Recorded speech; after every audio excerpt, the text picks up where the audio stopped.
এক রাজার হয়েছে চোখে সমস্যা। সেই রাজা ডাক্তারের কাছে গেছে।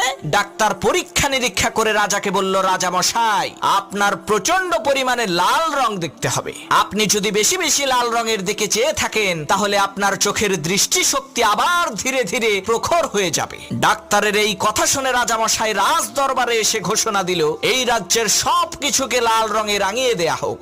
রাজার ঘোষণা অনুযায়ী রাজমহল সহ রাজমহলের সমস্ত ফার্নিচার এবং আসবাবপত্রের রং লাল করে ফেলা হলো। কিছুদিন পর সত্যি সত্যি রাজার চোখ ভালো হয়ে গেল। এ কারণে রাজা খুশি হয়ে সেই ডাক্তারকে রাজমহলে আমন্ত্রণ করলো। রাজমহলে ঢুকে ডাক্তার বলল, মাশাআল্লাহ, এ রাজমহলের সবকিছু লাল কেন?